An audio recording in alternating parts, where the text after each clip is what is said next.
Hey yo, welcome to another episode of Superkick Podcast. I'm your host Ringside P. Hope you guys had a fantastic week. Let's get into Monday Night Raw and Smackdown for this past week. We had a lot of different things going on. We had that big match between Jinder Mahal and Seth Rollins. I think that was probably one of the better matches I've seen with Jinder Mahal in general throughout his whole career. And it was a fantastic match overall.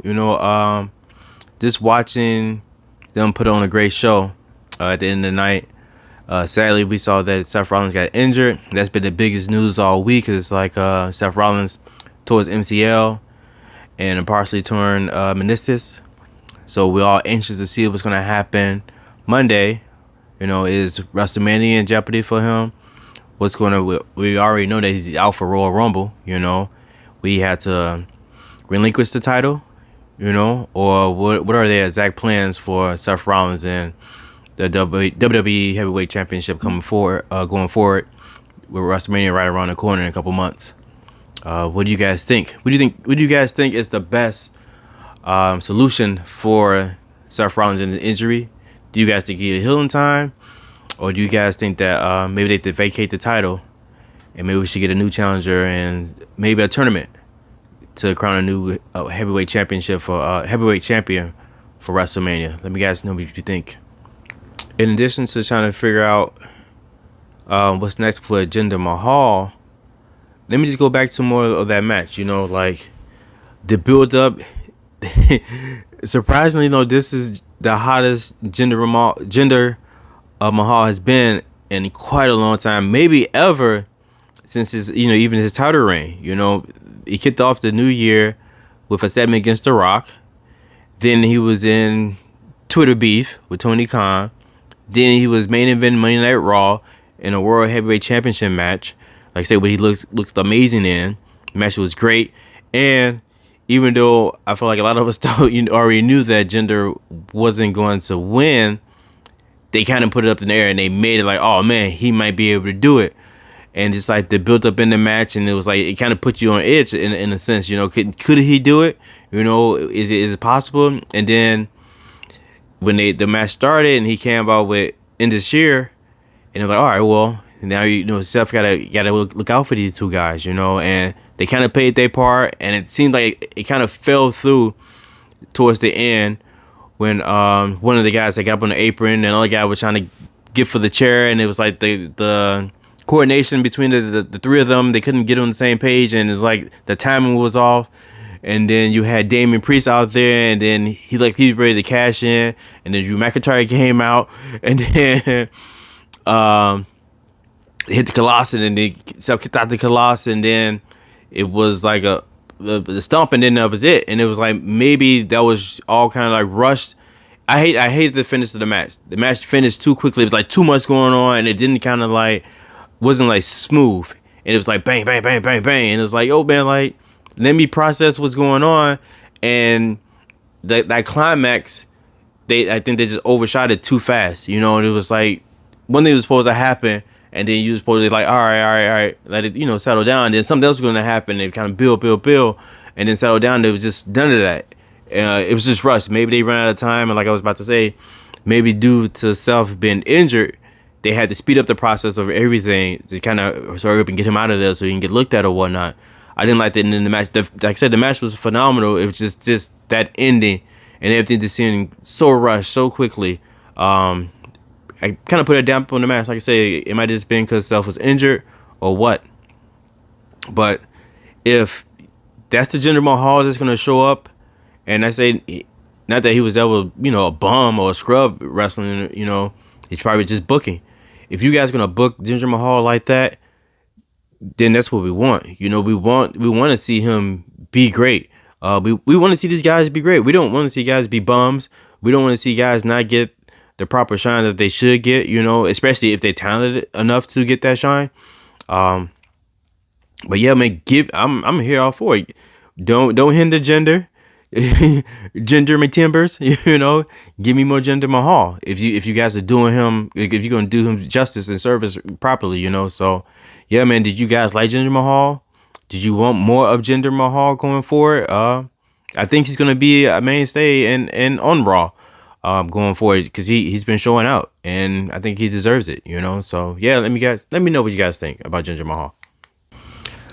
Another thing that stood out to me this past week on Monday Raw was Ivar had lost to Zawa, and I'm like, I was just bigging up how great these matches were that Ivar was having, him and Bronson Reed, him and Otis, and then he lost to Zawa, and it's like, well, what are we doing here with these characters, these superstars?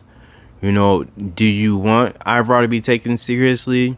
Do you want to decide to build him up to be an actual contender for something? I don't see how that's possible if he's gonna lose to Zawa like that.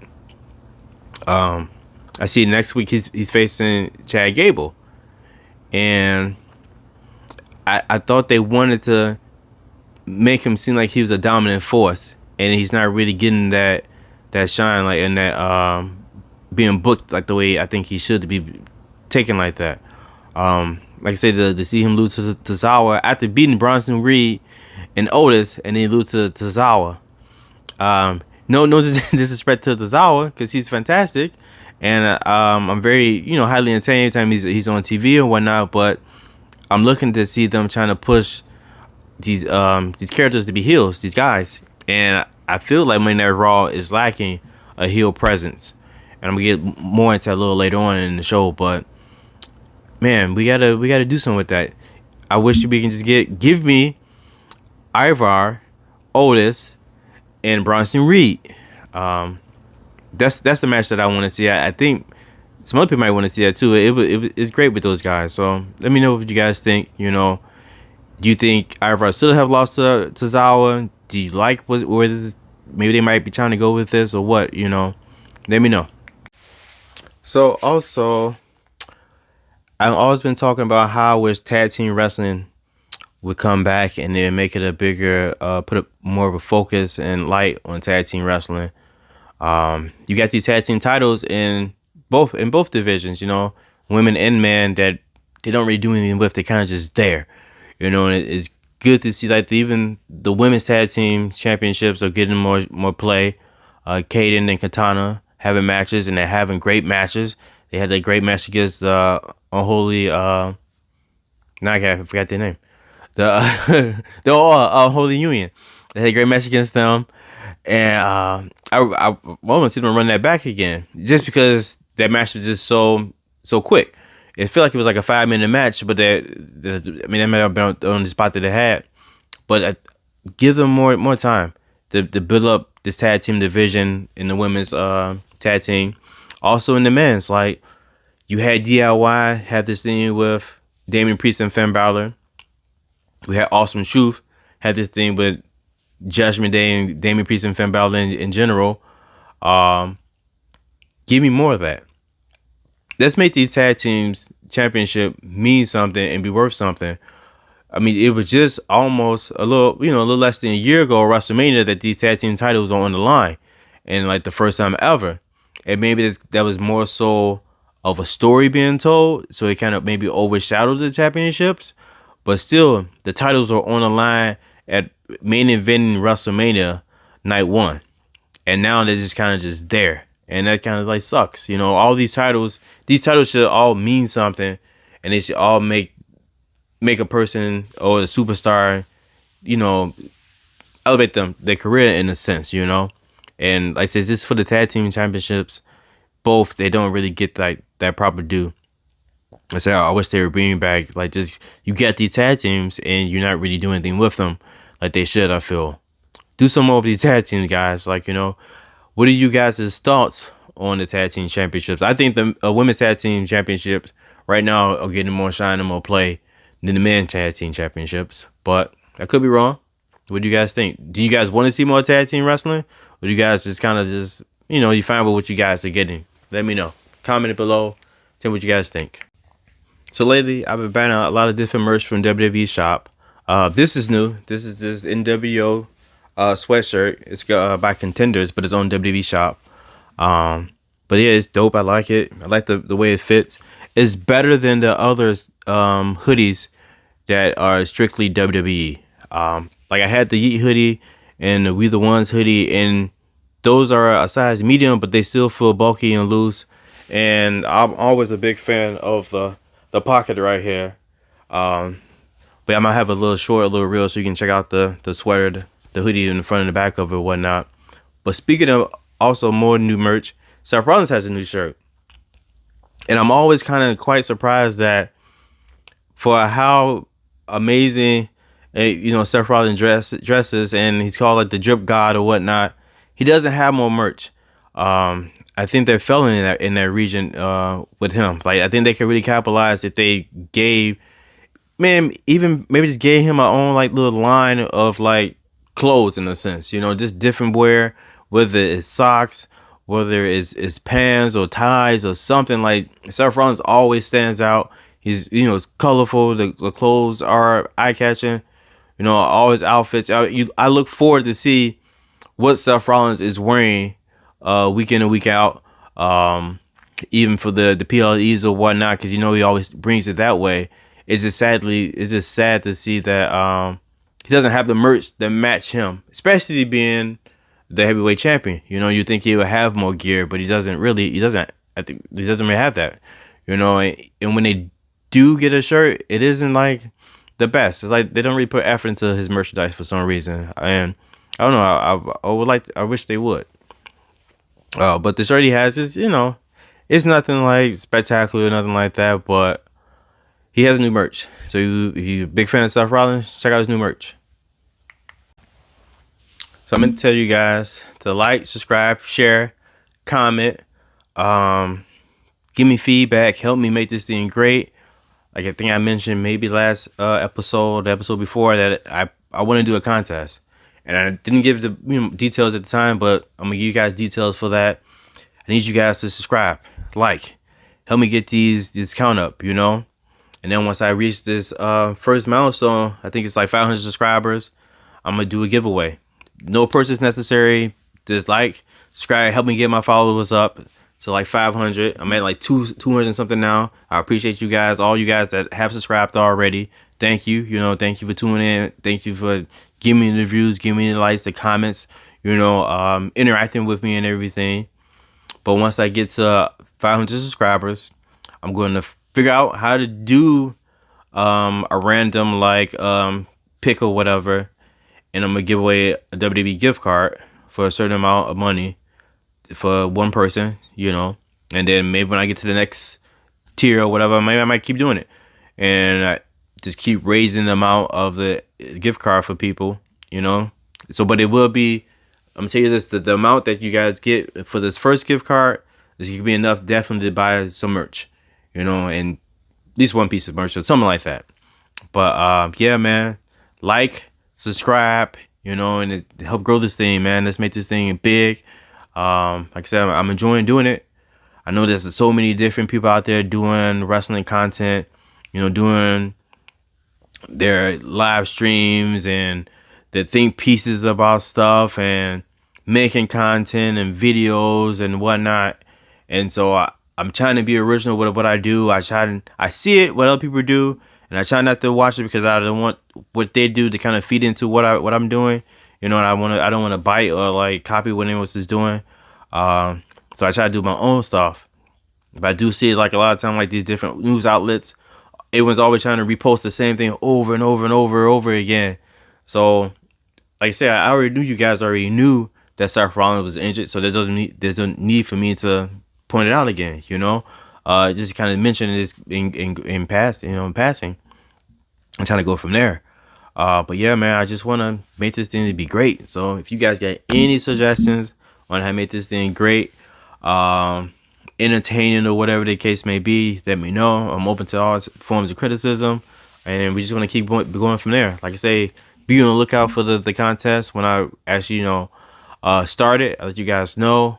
But yeah, in the meantime, man, hit that subscribe button, hit that like button, comment, share, hit that notification bell, do it all, man. Help me out here. What is next for Shinsuke Nakamura? He had the the feud with Seth Rollins. He lost. He had the thing with Cody Rhodes. He lost.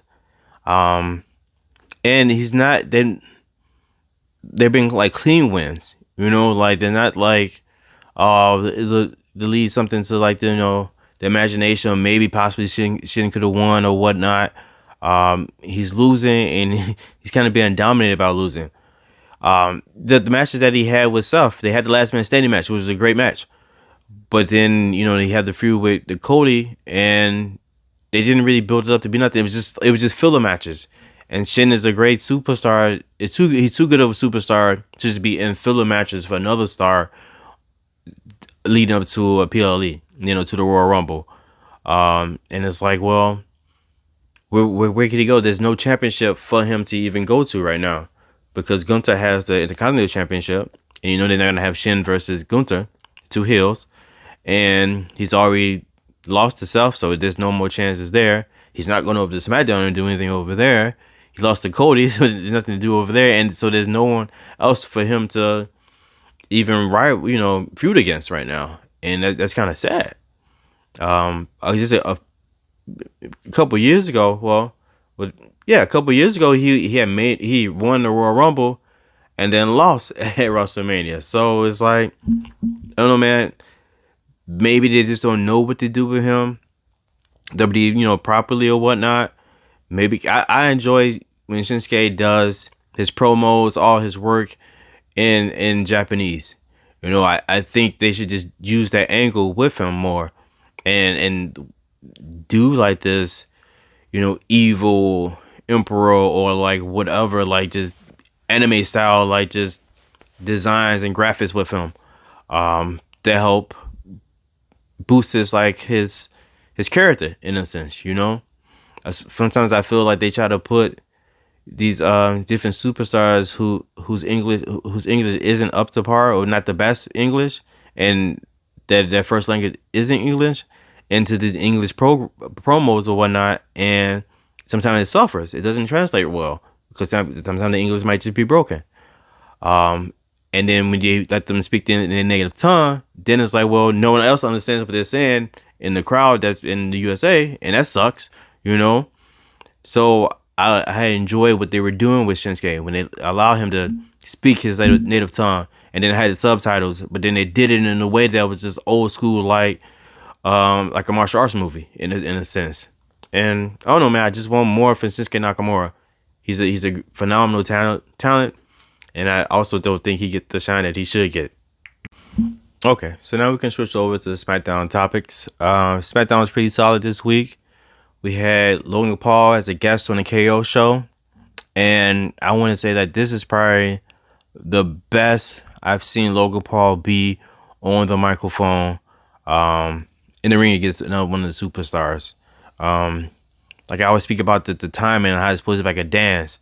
And he was dancing out there, he did really well. And I'm curious to see what is going to come about this Kevin Owens and Logan Paul match of Royal Rumble. They already been advertisements for Logan Paul being in the elimination, or being at the elimination chamber. I don't know if it's going to be in it, but I hope that they're not like trying to give away that Logan Paul might win at Royal Rumble. And but if he does win the Royal Rumble, it'd be nice to see him in the elimination chamber against 5 other superstars. I think that Logan, even though he's great in the one-on-one matches, he can be amazing in these multi-man matches, just because he doesn't have to be the spotlight doesn't have to be solely on him, and he can kind of do other things, and you don't have to worry about having to hit every spot by himself or with another superstar.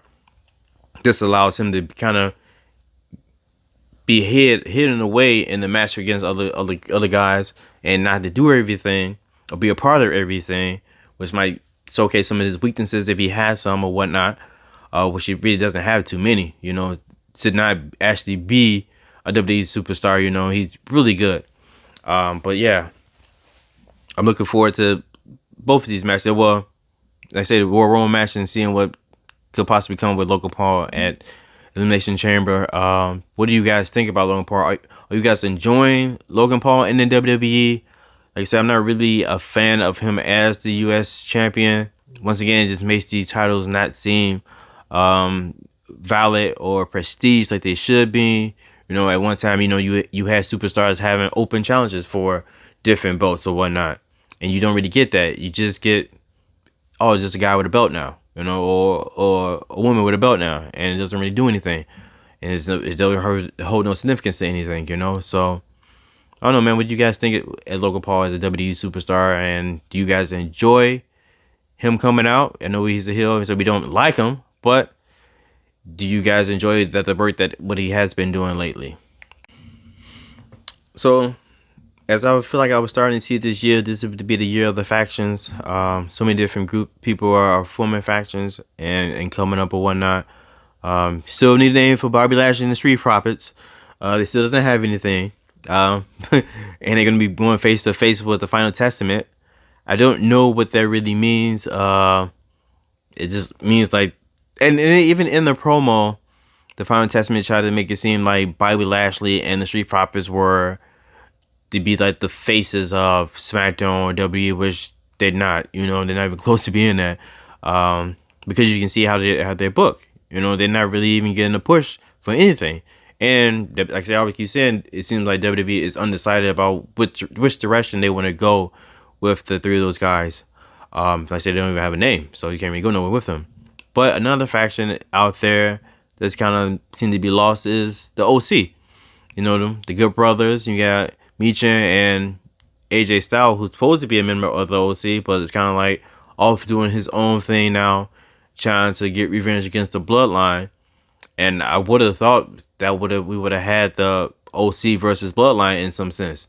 You know, they kind of bring out the Carl Ellison and Luke Gallows, who are a great tag team, and some tag team action who I haven't seen. Feel like I haven't seen them wrestle in a long time. Been against Solo and Jimmy Uso, but they kind of just playing the background. You know, they even said they still had AJ back, even though with everything going on. And then he gets out there and he gets someone spiked, and they're nowhere around. And it's like, well, I don't know, what was the point of that segment there? I mean, no point. Do you guys want to see more of the OC, or you guys think it's over for the OC? You know, let me know what you guys think. One thing that I feel like I didn't really notice when I was younger, when it comes to watching wrestling matches, was the calling of the matches between the superstars and whatnot. And I think, I mean, I know that there's always been the case, you know, and maybe there was a time where I would just get lost into matches. So now when a match might not be particularly that good or going that well, and I'm starting to see more and more of the calling of the match between the superstars.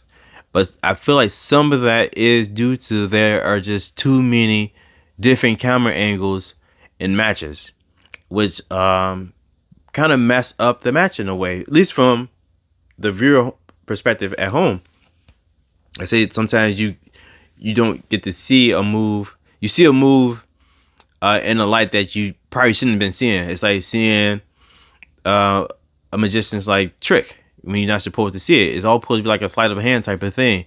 And these camera angles at times allow you to see how this move is done, or it takes away the impact of the move. You know, like the Superkick. You know, or different ways things are shown because of these camera angles that kind of, like I say, hurt a match in a sense. And luckily, you get great the announce team a lot of time do a fantastic job of masking what is happening. Oh, he barely got him with the the knee to the face or whatever, blah blah blah, or his moonsault. He a glancing blow. When the superstar kind of like overreacts to it, and it's like, oh, he glanced, but he still got him enough to knock him down. Type of different thing. That's why I enjoy the production of everything. But sometimes I think that there's just too many camera angles, and maybe dialing back some of those would kind of help enhance the viewing pleasure of just watching a match at home. and get back that feeling of like, oh man, these guys are doing amazing things, and we don't know what's going on. And we don't know, oh, that didn't hurt. He hit the turnbuckle. He didn't hit him in his face, or blah blah blah. There's different things, like I said, just due to the camera angles. Have you guys also been noticing this? When you guys watch matches, what do you guys think? Is it too many camera angles? Or we been, just nitpicking or what? Let me know. So also going forward, like I had questions about Shinsuke Nakamura, but also have questions about Solo Sikoa. Solo had this match where he dominated John Cena, the GOAT, and they say just owned John Cena, took him out completely, and then after that, he's been on a losing streak. I thought this was going to be like a rise, and he's going to be climbing, and he's going to kind of be like dominant. He's supposed to be the enforcer of the bloodline, and he's been getting handled of late, ever since that match against John Cena.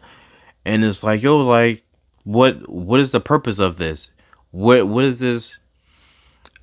When there was a time when the bloodline seemed to be dominant, and now we don't get that.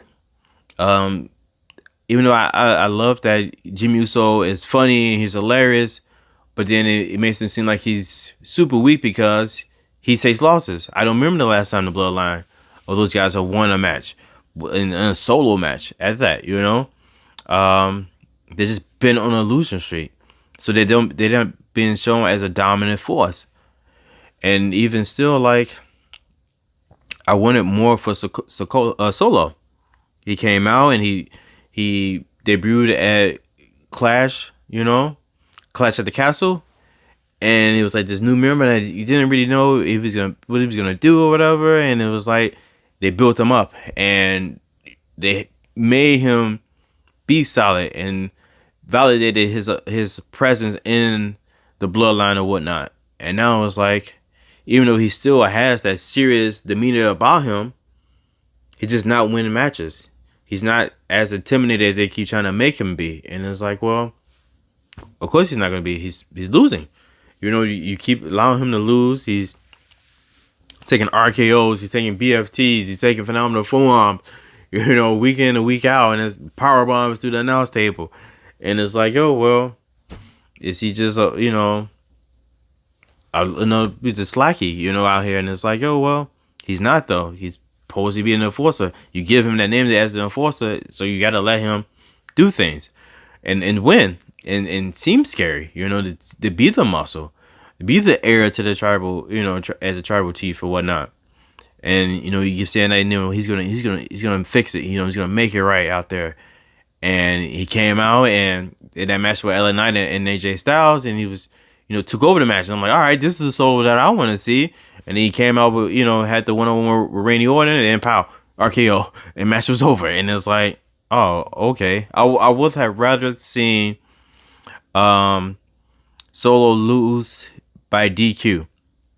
He did something, hit Randy with a chair or something like that, and still caught her RKO at the end.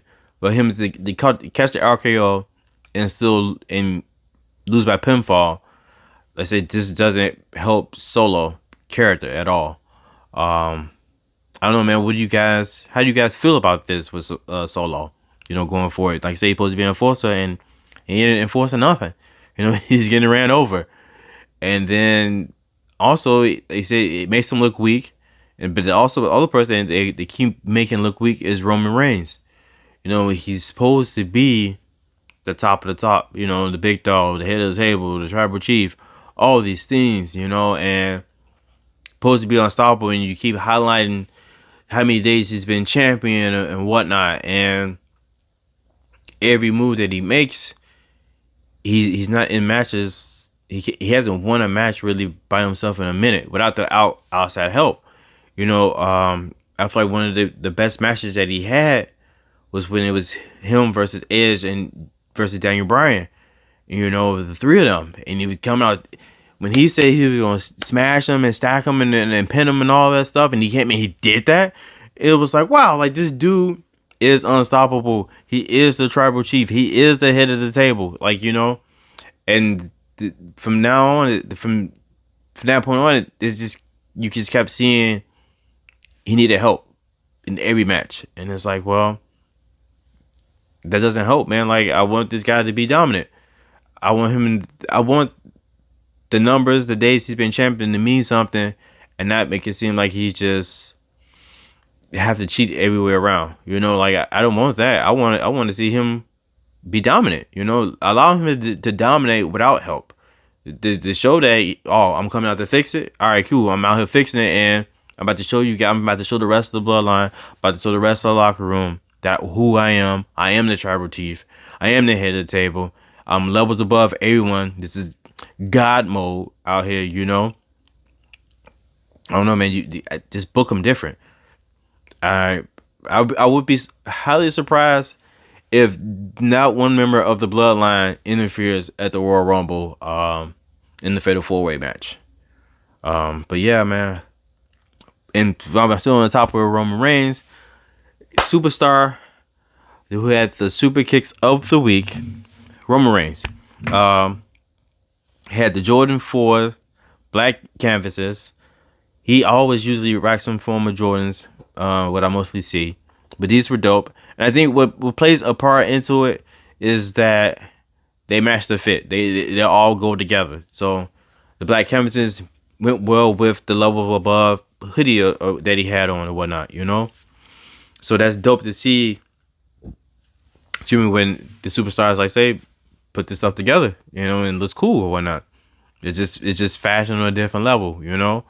And it's two worlds meeting and is a perfect, like, marriage, you know, sneakers and just wrestling gear, you know, and doing it right. So yeah, man, Roman Reigns, black canvases, Jordan 4s.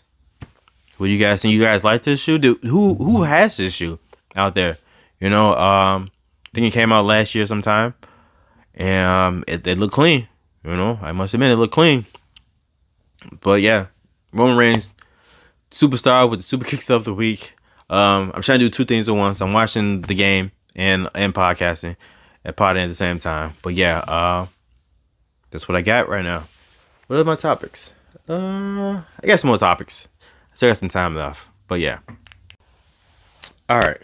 So I know you guys see both of these titles out here. The WWE Undisputed Universal Championship. I don't know why it's so long in words. And the WWE World Heavyweight Championship. I want to know which one of these titles mean more. Which one of these titles do you guys rank above the other?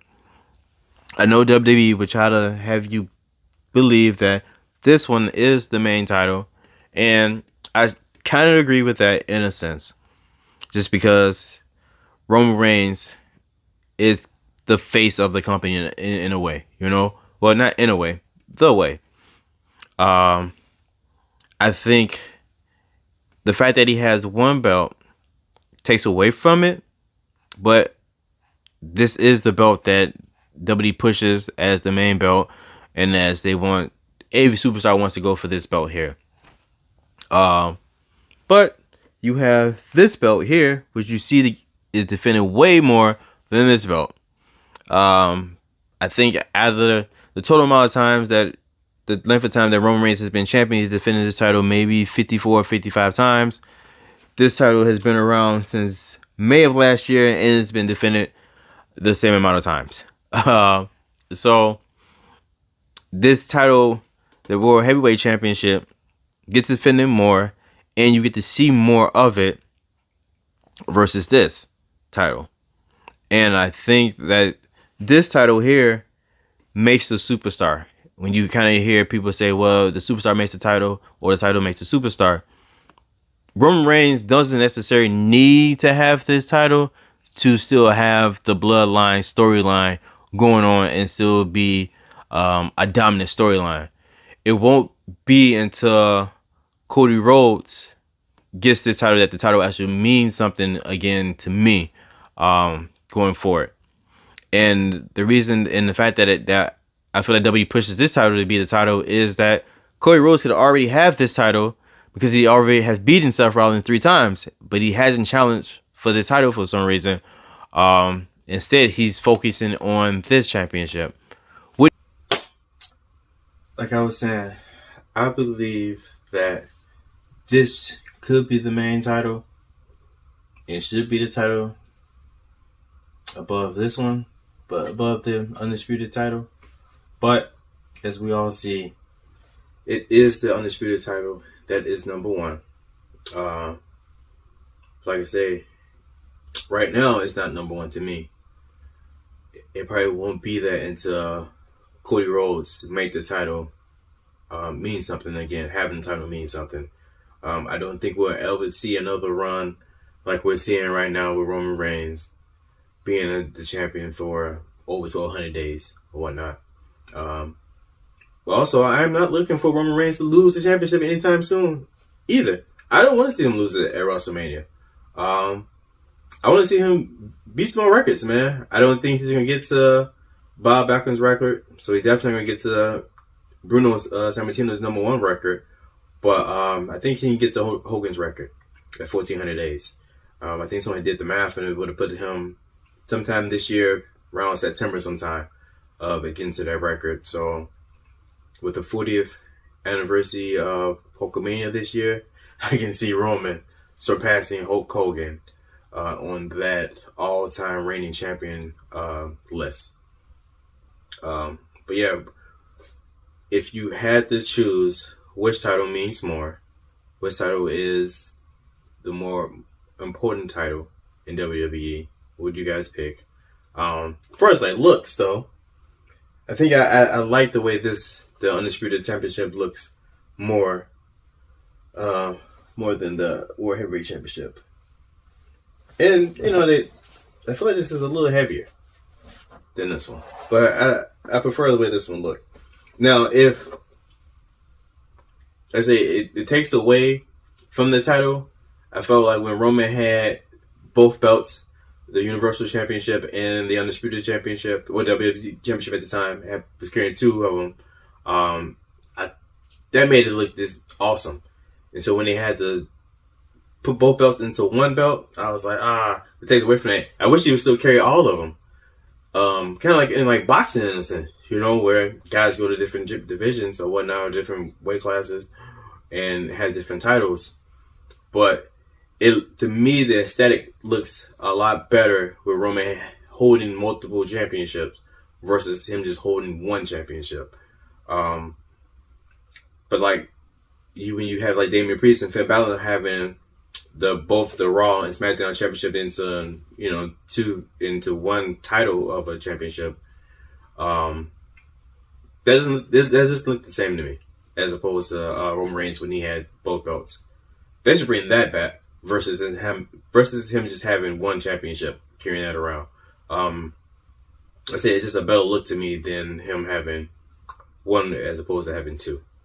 But yeah, man, that would do it for another episode of the Superkick podcast. Let's say like, subscribe, share. I've been your host, Ringside P. We got the Royal Rumble coming up. I'm gonna do some reels, some more predictions, and some of my thoughts of who's gonna be coming out. Be on the look for those. Who do you guys want to see this year at the Royal Rumble? Who you guys hoping return? Any storylines you're looking for to kind of take place at the Royal Rumble? I am. And then that's going to lead us to the road to WrestleMania, After Saturday night, we kind of have like a understanding of what's going to be happening, at least halfway there. Understanding what's going to be happening at the WrestleMania. Also, who's going to WrestleMania? Let me know. I'm going. Comment below if you're going there. If you're doing content or something, let me know. Until next time, adios. Peace.